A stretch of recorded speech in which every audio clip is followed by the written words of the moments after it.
प्राचीन काल में रतिदेव नामक एक धर्मपरायण और पुण्य आत्मा राजा थे। उनका जीवन सत्य, धर्म और परोपकार को समर्पित था। उन्होंने कभी जानबूझकर कोई पाप नहीं किया था। समय चक्र चला और जब उनके जीवन का अंतिम क्षण निकट आया तो एक अप्रत्याशित दृश्य उनके सामने था। हे राजन, आपका समय पूर्ण हो चुका है। हम आपको लेने आए हैं। यमदूतों, आप मुझसे यह क्या कह रहे हैं? मैंने अपने पूरे जीवन में केवल धर्म का पालन किया है, कभी किसी को कष्ट नहीं दिया, कोई पाप नहीं किया। राजन, यह सत्य है कि आपने बहुत पुण्य कर्म किए हैं, लेकिन आपके कर्मों का लेखा जोखा अटल है। यदि ऐसा है तो मुझे बताइए कि मेरे किस पाप के कारण मुझे नरक जाना होगा। एक बार आपके द्वार पर एक भूखा ब्राह्मण आया था।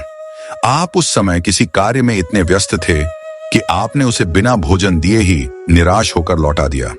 हे राजन, किसी भूखे को निराश करना सबसे बड़ा पाप है। आपके इसी पाप के कारण आपको कुछ समय के लिए नरक भोगना होगा।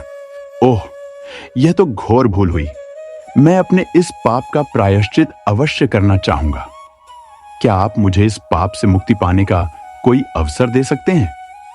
मैं आपसे प्रार्थना करता हूं कि मुझे 1 वर्ष का समय दिया जाए। ठीक है राजन, आपके पुण्य कर्मों को देखते हुए हम आपको प्रायश्चित के लिए 1 वर्ष का समय देते हैं। यमदूतों के जाते ही राजा अत्यंत विचलित हो गए। उन्होंने तत्काल अपने राज्य के परम ज्ञानी मुनियों को बुलवाया और उन्हें पूरी घटना बताई। मैं अपने अनजाने पाप का प्रायश्चित करना चाहता हूं।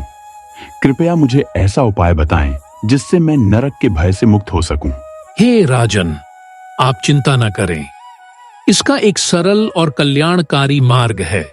आप कार्तिक मास की कृष्ण पक्ष की चतुर्दशी के दिन यमराज को प्रसन्न करने के लिए व्रत करें। इसी के साथ आप उस दिन ब्राह्मणों को आदर सहित भोजन कराएं और संध्या के समय यमराज के नाम से अपने घर के द्वार पर दीपदान करें।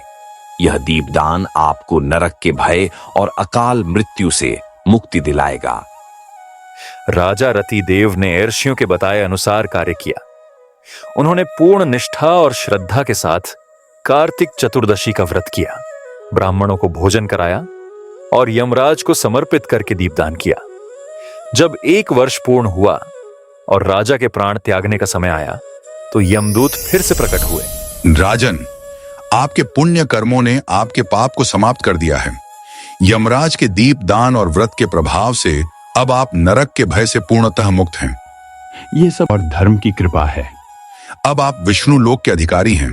आइए, हम आपको परम धाम लेकर चलते हैं। इस प्रकार राजा रतिदेव को उनके पुण्य और प्रायश्चित के कारण नरक की बजाय परम धाम में स्थान प्राप्त हुआ।